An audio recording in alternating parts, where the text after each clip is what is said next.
Well, hello everyone. How's everyone doing? Welcome to part 7 of the Suburban Mansion. So, we're basically halfway through with the footage, which is kind of funny to say because we're already at part 7 and that would seem like the end, but unfortunately there's still halfway to go. But I decided to do something that I haven't done in a while, which is bring a friend.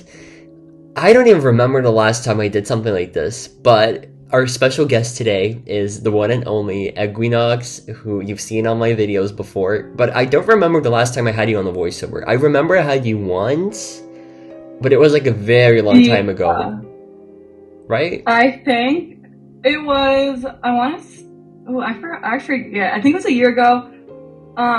Maybe, I know we did the one at the Boho farmhouse one. That was like a year ago, right? That was a year ago, and then maybe we did something on the shell challenge, like one little thing, but I can't remember. Honestly, neither. So but they were fun nonetheless. I mean, it's kind of crazy to think about the fact that we've known each other for more than a year now. Yeah, and it's crazy. The way we met, it was also so weird.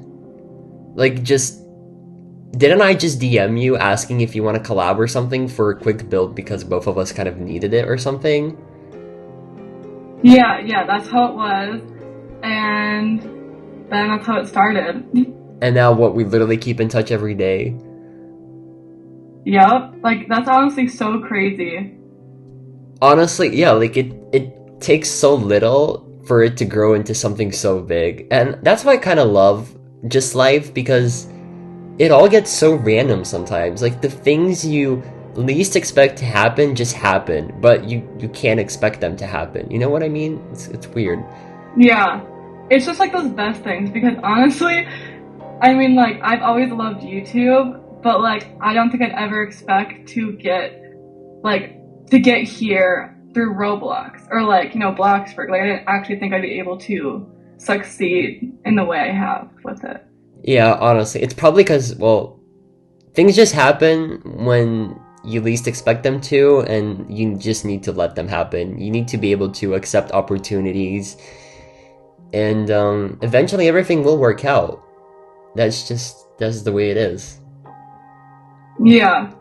It just takes some time, and like dedication, but things happen unexpectedly, and that's just what makes life so fun. You're definitely right. But I think we actually even spoke about how we met before, so those of you who have been here for a while already know. But for those of you who don't, maybe it's good to know because, you're a very common guest on my channel. At least you will be, because we're planning... do we really want to talk about our future plans? Probably not spoil too much. I feel like the last time, because I remember we both teased something, like last year, like at this time, and we teased it, and then nothing happened. Like, we still want to do it, but we like kind of teased it, and then it never happened. Right, it's that thing. Okay, now I know exactly what you're talking about. But I mean, it kind of is still happening. It's just we put it off for way too long, so that's an issue. We never talked about it until recently again. So I feel like it definitely will happen, but I mean... The question is when. Because I have no idea. Like, what we're planning to do, it's not like it's going to take us a day to do. It's going to take us probably a month at least. Right? Yeah. Because those are like full-on houses. Oh, might have said too much, but no, I haven't. Because, houses don't just... I feel like people have this like really common misconception with detail builds, in that they're really easy to build and you can build them overnight. But in reality, every single detail build will take you at least a month of constant building if you want like a good house, because there's just so much detail. There's so much to do, and you can't just build it in one sitting. Exactly. And like, even like some of the smaller builds, like I've learned, like I'm working on an apartment, and I was like, oh, it will take me like I can get done in a week or maybe 2 weeks, and it'll be such a quick and easy build. And then like a month later, and I'm like, oh, like it was a whole month. Maybe, I mean, I guess I have a life too, so that also played into it. But like, it's just kind of hard to commit a whole month of your life to something like that. No, it's really unrealistic as well, and it's just I feel like both of us, well, like we constantly talk about this. We have really bad expectations for ourselves, like really toxic ones, where we expect to do the impossible every single day. So like the same with houses. Like I look at a house, and for example, I thought that I'd finish this house in a month. Spoiler alert, I finished this in 6 months. So, there's a difference. You just need to be realistic. And the worst part is that you beat yourself up if you don't do something quick enough. At least I do, but I know it's kind of the case for both of us. Yeah. So it's a problem, but you live and you learn, and sometimes it's fun to build. We're working on it. We're working on making that less or low expectations, but it takes a lot of work, and but I think we're both, or hopefully both of us, getting to a point where we can lower our expectations when it comes to that, and at least not feeling like super disappointed when we don't achieve the super high expectations that we set. Yeah, definitely. Well, I don't know about you, but like I started applying everything that we started talking about. Well, everything that we talked about, like about not wanting to do too much per day and just taking things, slowly, one room at a time, for example, at a build. And it's been working really well for me. Like I've been feeling so much more motivated just to do everything. I don't know. It's not like I don't dread building as much as I used to. That's good. You never want to dread building. Yeah, but that kind of happens, and people don't really even know that happens. Like, you really have to do this. Well, no, I feel like a lot of people probably know what it feels like. It's just when you have a YouTube channel, I feel like the pressure is probably 5 times, bigger. Because you need to post and whatever. It's complicated. It's not so easy to be a Bloxburg builder when you really think about it. No, honestly, for me, I feel like I can get demotivated, but I feel like for me, I'm always pre-motivated to build, but when I can't get something right, it just demotivates me and it throws me into a slump, and that's why I think, I know I didn't post for 2 months, maybe 3 months, April and May-ish, which is also because of school and finals, but also because I was going through a hard time of slump of I would build something and then pick apart every part of it and hate it and then delete it.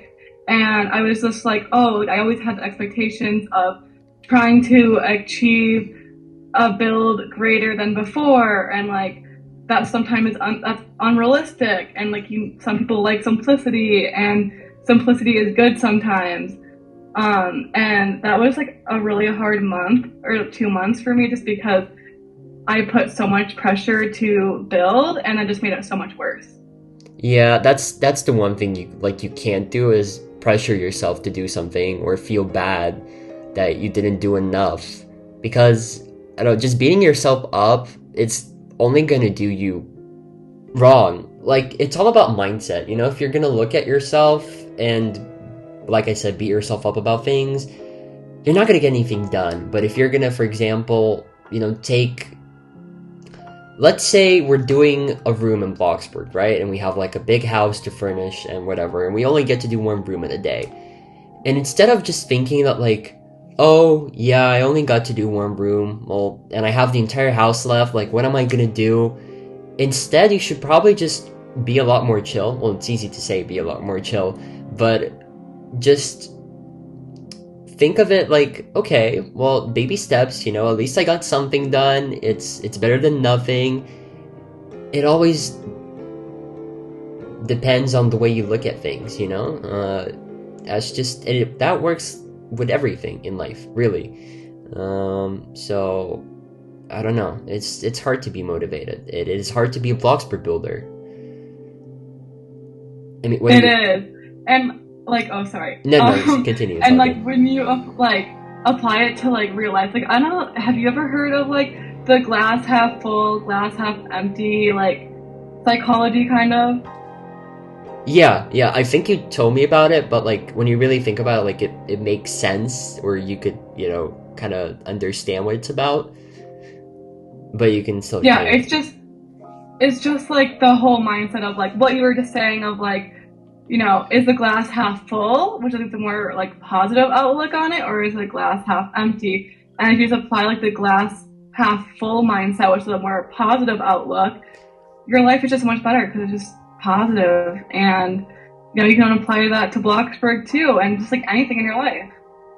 Yeah, when you try to look at things with a more like positive side, I guess, you start to do things more. Like you start to do things more. You want to do those things, and your like motivation, it comes back.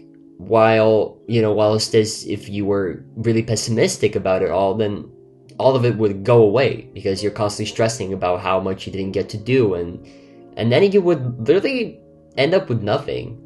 So sometimes it's a lot better to do just one little thing per day than stress about the fact that you didn't get to do a lot of things. It always depends on the Yeah, way you think, and it takes a while to get to this healthy mindset, but once you do, it's always really worth it. yeah, for sure. Like I feel like I'm still working to get up to that like healthier mindset. Like I'm better, but like it's kind of just always be proud of your achievements, even if it is the smallest thing in the world, like just getting out of your bed or something, or just drinking more water, or just doing one room in Bloxburg, or not even that, but just like getting the ball rolling, because that always just like helps motivate you to do more. And it kind of goes back to the whole like making your bed, which is why everyone says like, oh, make your bed first thing in the morning, because like you do that and it kind of just starts your day in the right way, and you want to do more and like be more productive just by doing that simple task that takes like a minute. Yeah, I definitely agree with you. And like I'm still trying to learn this because I feel like the way I start off my day, it's like really bad for my productivity. But like I can definitely see why your morning, for example, influences the rest of the day and how you think and what you do, which I think is why so many people actually recommend you that you do not get on your phone as soon as you wake up, and you only like start using it like an hour after you wake up. Just because, well, your first kind of thoughts about your day set the mood, I guess, for the rest of it. Yep. And like I always used to think that like whenever my parents would say that to me, I'd be like, whatever, like you're just saying that to just like, I don't know, make me mad, or you're just saying that because like, I don't know, you don't like my phone or something. But like when you look at like all of the really successful people who just have such like crazy morning routines, honestly, I find that so fascinating to just like look at, because honestly, some of them are just so crazy. Like they wake up at 3 a.m. or something and like just do so many crazy things before people wake up. And I mean, that just, now I'm not saying that's the sole reason why they're successful, but it is a big reason. Yeah, no, it definitely has like a lot of influence. You see, I'm not the one to comment whether this is like really effective or not because I haven't tried it out, as you can tell, and my sleeping schedule at the moment is literally not the best. I think it's like a running joke on my channel that's been going around for like 3 years now, where I constantly see that I'm running on American time, which is funny because I'm again running on American time.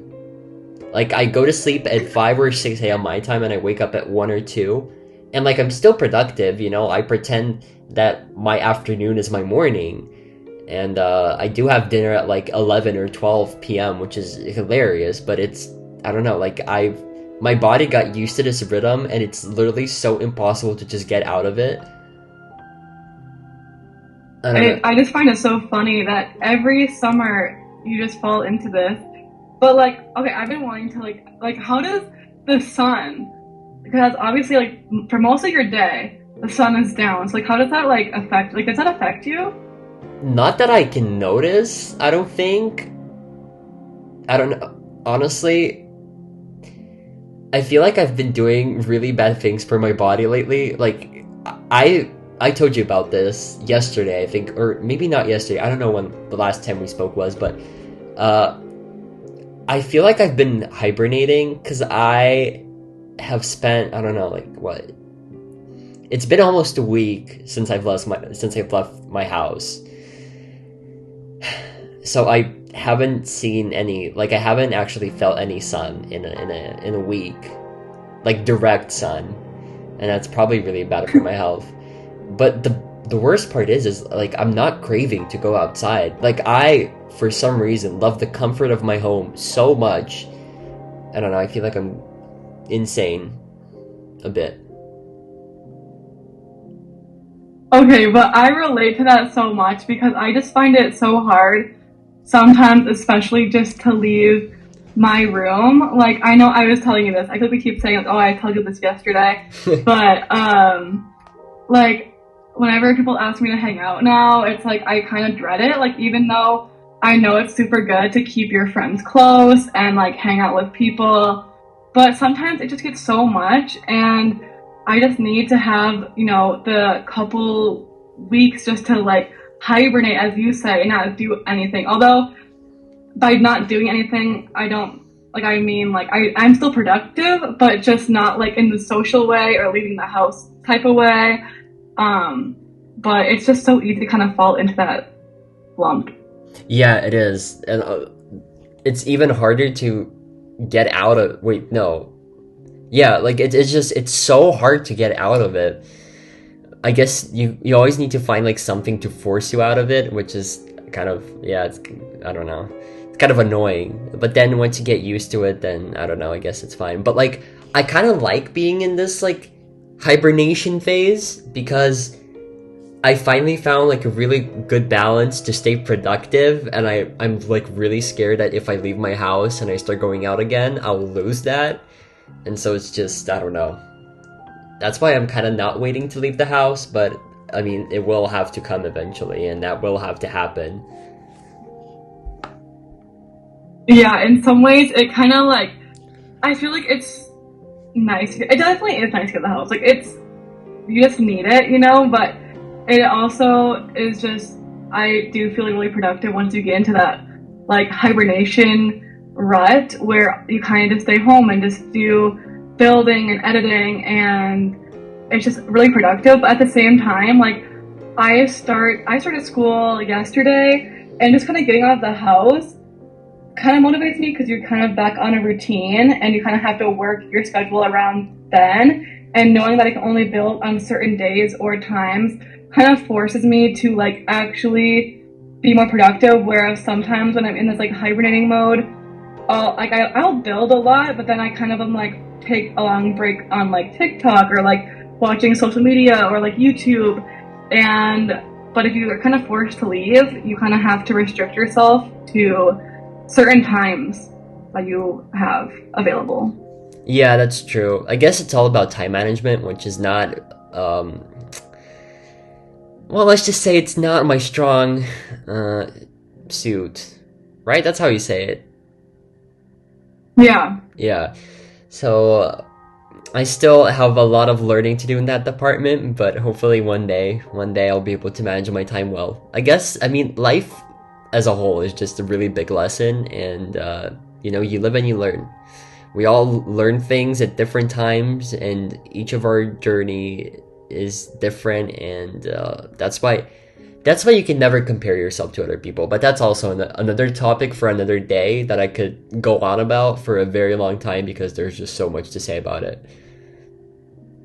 Exactly. Like, you live and you learn, and, like, life, you're just constantly learning. So saying that you know everything at, like, our age is just, like, you're constantly learning. And that's just a thing that I've, like, struggled with for a while, is, like, I've always just, and I think too, with part of it is, like, school is, like, I always thought, like, learning just meant, like, oh, like, learning math, learning, you know, whatever, just, like, school stuff. I'm like, no, like, you learn lessons. It's what, like, school is, it's not all, like, about learning math. It's about learning time management, learning, just all the life skills. It's just so much more than just like school stuff. No, you're right. But also, I feel like school learns you to be, how do I put this? Like, it teaches you how to be a worker, you know? Like, it teaches you to be a worker, not an employer.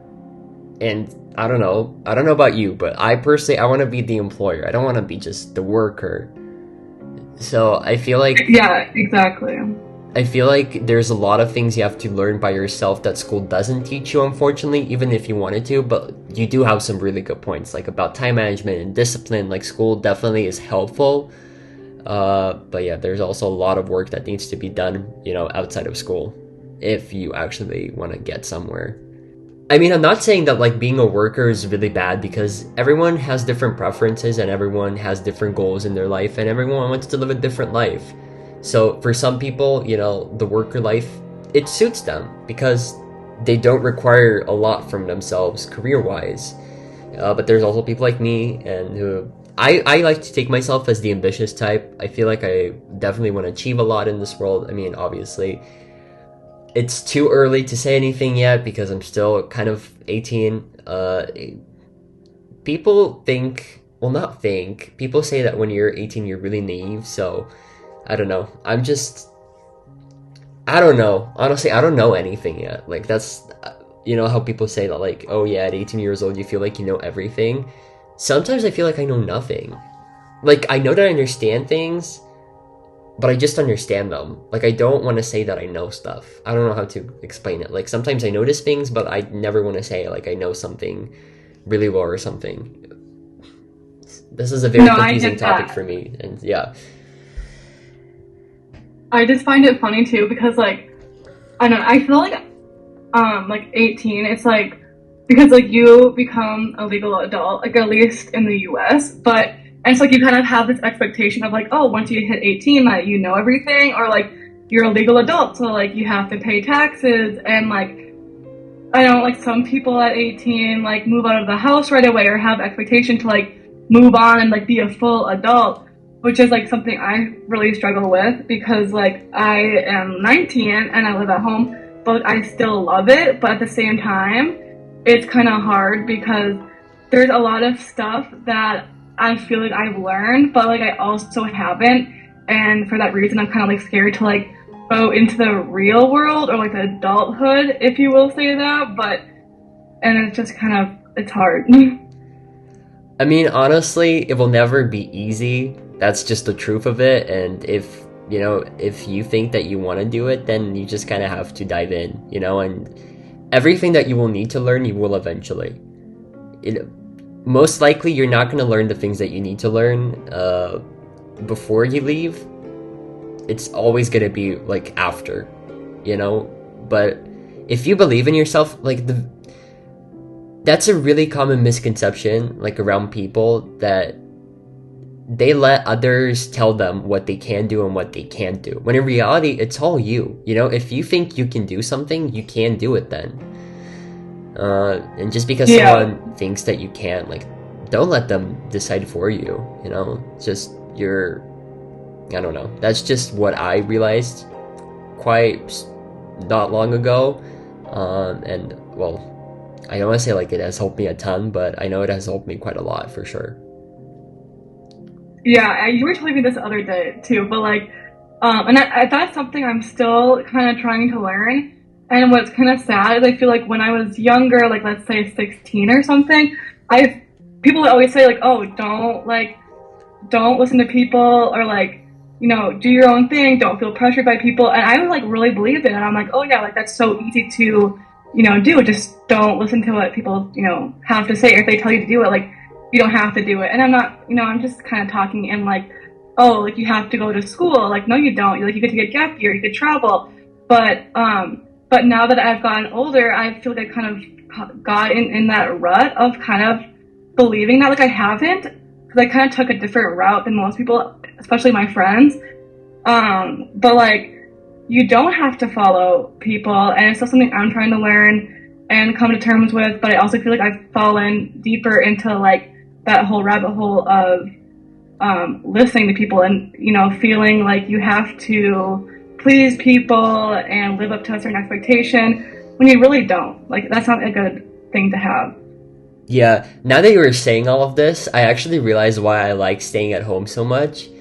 And that's just because I don't get to see anyone. Like, I don't get to listen to anyone tell me what to do. Because at home, I can just do what I want. And I don't feel the pressure from anyone around me. I don't have anything to give into, you know? And that's why it's much easier for me to just be productive and to stay motivated because, well, I just do what I think is necessary for me. And that's why, like, an environment is so important. That's why having, like, a very healthy and a supportive and a safe environment, that's why it's so important. Because basically all of your productivity, your well-being, it all comes down to that when you really think about it.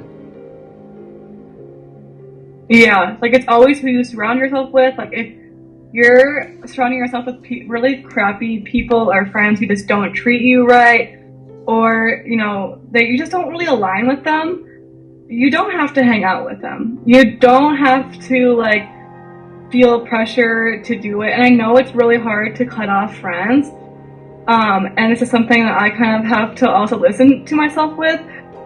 But I've cut out friends in the past and stuff, and it's definitely not easy as it is to be said. But it's just needed sometimes if you're not, like, benefiting from them in a way, like, emotionally, or if they're not, like, helping you in that way or putting you down even, like, it's okay to cut out relationships in that way. Yeah, no, I definitely agree with you. And I feel like a part of it as to why it's so hard to actually do that is because you only notice the effects once you cut them out. And, like, it takes a while because I feel like friendship breakups are such a real thing and people don't actually, like, really talk about that much because, you know, everyone talks about a relationship breakup because that's sad and all. But a friendship breakup is also kind of sad. And usually, like, it's, you know, like, sometimes it can hurt more than, like, a relationship one, especially if it's, like, with a really close friend. Yeah, like, for sure. I mean, I have no, like, relationship breakup experience to say how that feels, but having a friendship breakup I can imagine it just feeling worse, especially because a lot of my friends are really good childhood friends, and I feel like knowing them my whole life and then having to break up with them in that way, especially because I feel like friendship breakups are not, like, straightforward as relationship breakups. Like, relationship breakups, it's like, oh, I want to be done, we're breaking up or something. But friendship breakups, normally it either is kind of like a ghosting scenario or like it's kind of a mutual falling out. And that kind of causes more hurt, I think, because you don't really know what the reason is. And I guess the falling out one is more mutual, so you kind of mutually decide that it was not good to be friends anymore. But for most of the part, at least in my experience with friendship breakups, it's one of those two reasons, and you never really know the reason why. And I think that just lingering thought in your head makes it worse. Really, that's so interesting. I guess it always depends on, you know, the way people approach things. I guess I've been trying to practice, like, an approach where I always try to talk it out with the person, even if we don't stay friends for any longer. Like, I always make sure to know what the issue was, or maybe say that, like, what my issue was with them, just so I avoid, like, you know, that not knowing. Because, like you said, it's really, I don't know, it's bad, especially if you're, like, an overthinker, which is also a really big issue. And a lot of people have that nowadays, where we overthink. I mean, I feel like both of us are the type to do that. And yeah, it really messes with your mental health. It just, like, sucks. And I like to think I'm a very healthy communicator, or, like, try to be. And I just remember I got ghosted by a childhood friend once, and I reached out many times, like, saying, like, oh, we could talk, like, I don't know, like, what's going on. And you know, she never really responded, and it just, sucked not knowing, even though I tried to reach out and be the most mature way possible and like talk things out. But that just wasn't the case. And that was just something I've gotten over and like I've healed from and stuff. But that was definitely hard to just always constantly not know why. No, I can definitely imagine how painful that must feel. But you see, in this kind of scenario, I feel like you're definitely the bigger person here, and probably you're the one who didn't do anything wrong if they literally can't even tell you what the issue was. Like it's not your fault that this happened, and if anything, they're probably more at fault than you are, and it says a lot more about them than it does about you. Yeah. Basically, it shows you everything you need to know. But there was this one little like video that I watched the other day that I found really interesting, and the title of it was Friendship Recession. It actually made a really good point that nowadays a lot of people are choosing to just stay alone, like especially after COVID, or I should probably not say that, but after quarantine, a lot of people just started losing friends, and it's a lot harder to actually keep these kind of connections. And when you really think about it, like I even started noticing that like in my own friendships and the way like I choose to speak to less and less people, because I am just, I don't know, I'm not pleased with the people surrounding me. I feel like a lot of people have a lot of negative energy inside of them, and it's not good for me, and I realized that, and I find it a lot easier to be alone rather than surrounded by toxic individuals, and there's so many. And it's because a lot of toxic behavior has been normalized, like with our generations and stuff, which is why we're having such a hard time, like communicating with people, which is like, it's crucial for every single person, but it's hard to do it because everything around you is so toxic. So it's preferred by many people to just stay alone rather than in an environment that, hurts you so much. It's like a very interesting topic, but it makes a lot of sense. I mean, I get that a lot too, just because I feel like I've always been a very independent person, but COVID especially made that clear, because obviously during quarantine you couldn't really see people and stuff, and then that just woke me up to realize like how much I didn't like a lot of the people at my school and just how they're always so negative. And COVID was kind of a good excuse to kind of just let that go. And then also because we were online school, I didn't have to see people, and people kind of just did a natural falling out that I was friends with, which like I was okay with, because obviously I didn't really make effort to hang out with them either, and I kind of didn't really want to because they were like toxic or just not the right person for me. Mm-hmm. And it was kind of just really draining, because I kind of knew that these people were people that after high school I would not really talk to otherwise. Like, I would hang out with them in high school, but I wouldn't hang out with them after school, and that just really helped me like realize that. And then I got my friend group was a lot more smaller, and I really just loved having that, because it was just so much more enjoyable to surround yourself with people who you trust and love, and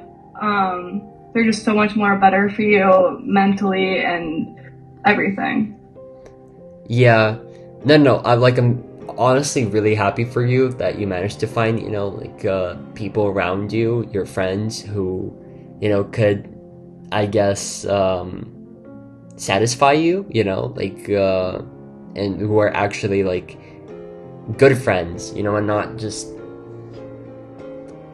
I don't know, like just bad people. Well, not bad people, because I don't feel like there is a thing bad people, because even, like the people we call bad, they don't know they're bad.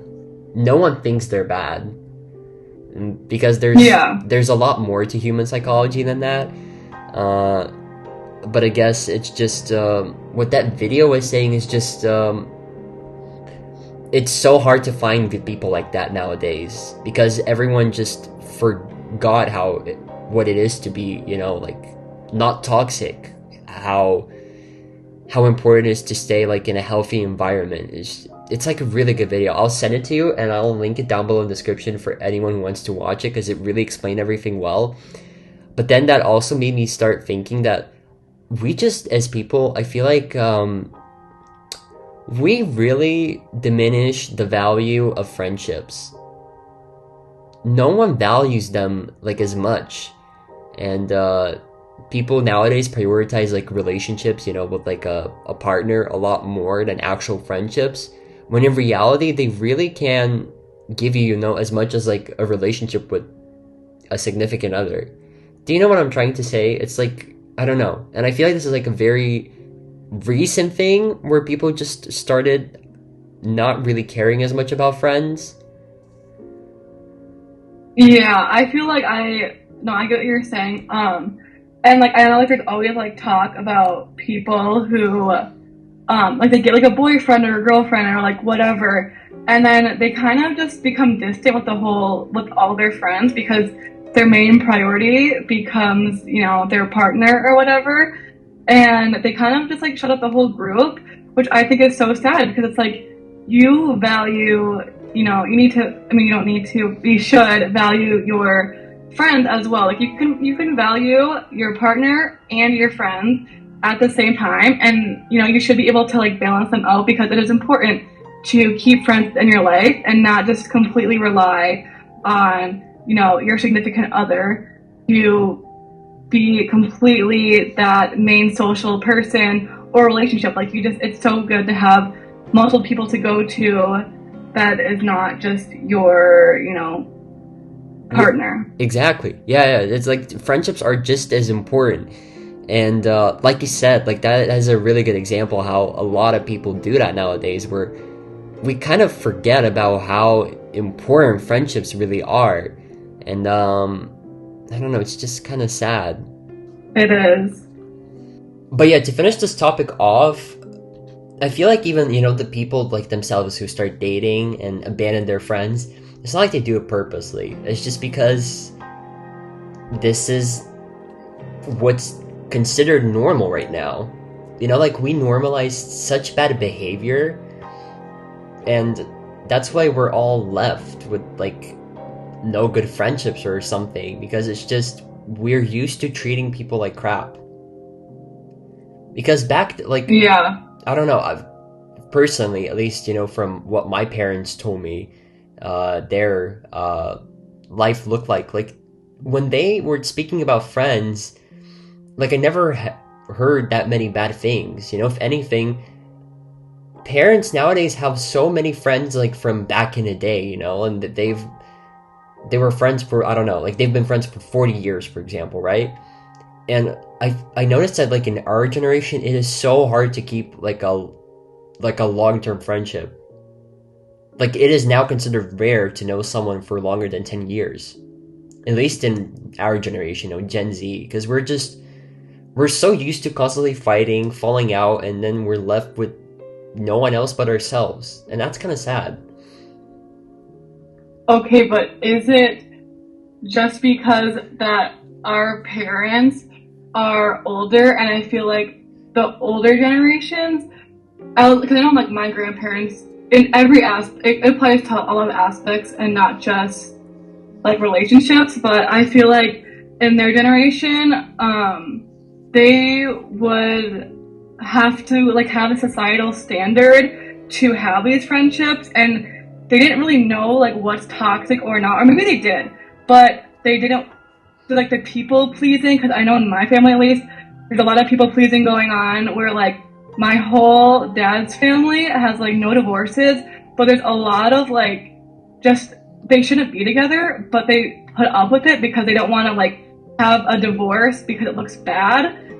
And I feel like if you apply like that to like how the older generations work, so I feel like the newer generations, like our generation, we don't put up with that. Like if you're gonna be toxic or in that way, like I'm not gonna put up with it. I'm gonna cut you off, or I'm gonna say like, not really cut you off like that, but like just be like upfront, like, oh, I don't like, we're just not working out like that. And I feel like as a generation that we kind of know that it's not good, and we don't need to people please. Although I know that I still am, but I get that from my family. But I know a lot of people don't accept that anymore. Whereas older generations, they do. At least that's what I think. Yeah, it's like you made a really interesting point, and I feel like maybe you're right, but I feel like when you really think about it, neither of the sides win, because, in our generation, you're left with no one, but in the older generations, you're left with toxicity. So, like, what's better? Where is the balance between the two? Yeah, it's hard. Like, I mean, you have to find a balance, but it's easier said than done. But it's hard. I guess we're gonna have to live and tell. That is really all. But this was like a really interesting topic, and I love topics like these. And yeah, and I love the fact that, well, we both agree that friendship is important. I don't know. I feel like it's probably easier to understand this if you haven't had like a relationship, like a proper relationship, up until, I don't know, you didn't have a relationship through your teenage years. Yeah. So, because when you date in your teenage years, like, it's two different experiences basically, and I guess I'd love to hear like someone's perspective who has dated someone for a long time, to see what they think and what they would say about this. But yeah, this was like a really interesting topic, so thank you for that. But to end off the voiceover, because we're 40 minutes in, believe it or not. Wow. I would love to hear your opinions on the update that's coming out tomorrow, basically when this video is going to be posted. So, right, yeah. What do you think? Because I already kind of share my opinions. Obviously, I can share them with you as well. Repeat what I said in the previous voiceover. But yeah, so what do you think? Okay, so,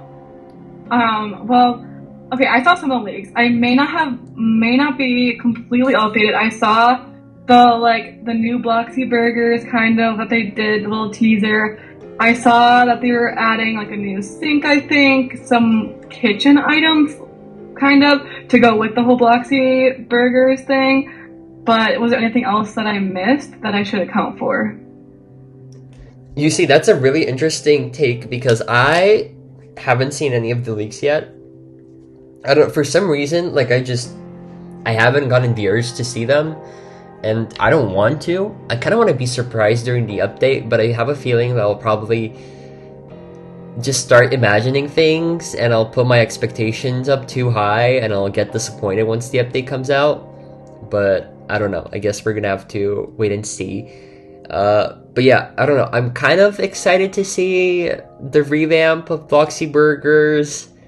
I am too. I mean, I guess I'm kind of excited about the new job. You see, I don't know what to expect yet exactly, because I am usually the type of guy who gets excited about build mode updates a bit more than actual, like, places, because, let's be honest, when do I ever go outside of my plot? Usually never.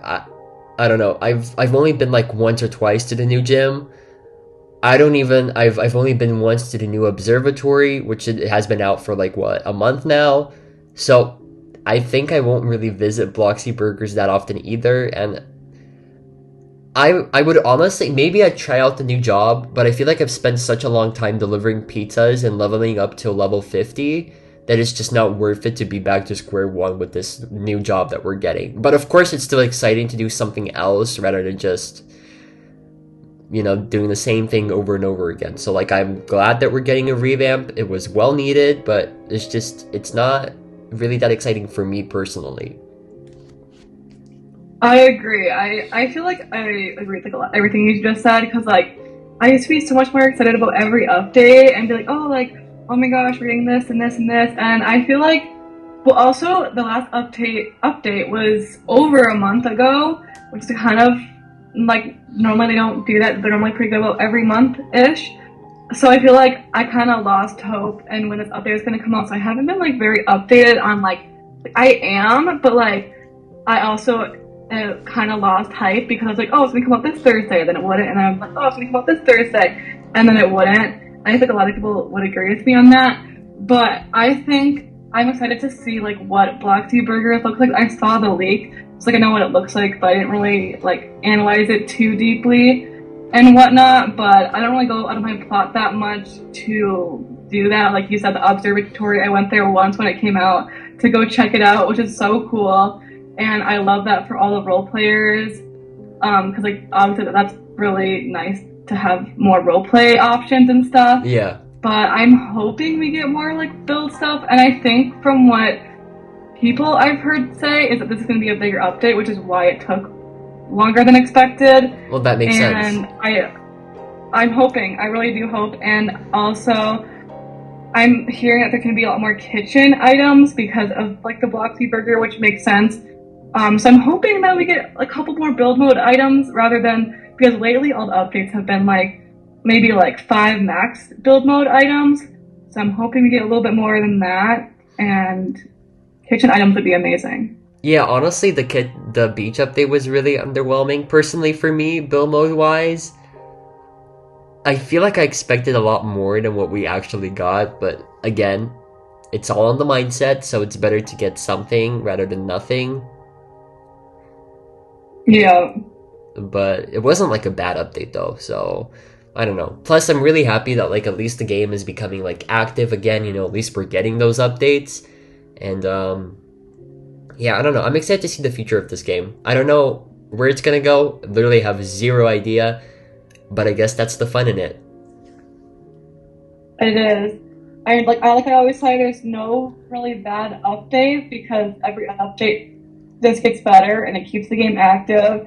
And like honestly, it's like hard to like. Cause I played Bloxburg when I in 2017. I think I started playing Bloxburg, maybe 2018, and just to see and look back at videos that I used to watch during that time and see how Bloxburg looked then and compare it to now is so crazy. Like, it is so crazy to see how far Bloxburg has come, and it'll be even more crazy to see how Bloxburg will continue to evolve and grow in the next coming years. Yep, for sure, for sure. And I guess on that note, we could probably end off the video here. We spent literally 50 minutes talking, but I really enjoyed this entire voiceover, and I hope that our listeners enjoyed these topics that we discussed today as well. And yeah, just like always, I'll link all of Gwyn's socials in the description just in case you want to check her out, which I highly advise you to do. She's literally one of the most, if not the most talented Bloxburg builders, a truly remarkable interior designer, and oh wow, yeah, I said that, and yeah, I don't know, if you'd like to see more of Gwyn, which I'm sure you will, and you will nonetheless, despite what you say, comment down below. But yeah, we're just gonna end it off here, and thank you so much, Gwyn, for joining me, and I'll see you guys in the next one.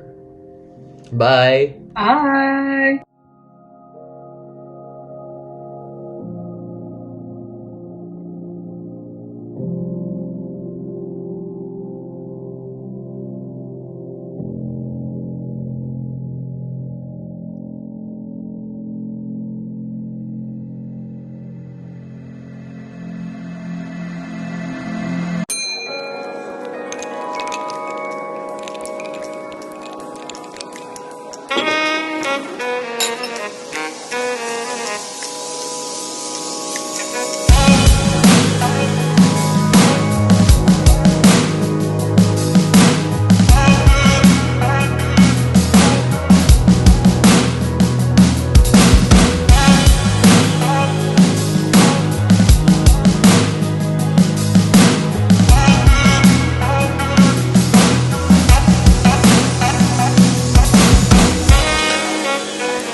Would you run from me? If I go, would you be happy in the end? So was it all for nothing? Was it all for nothing? Those memories, was it all for nothing? Was it all for nothing? So was it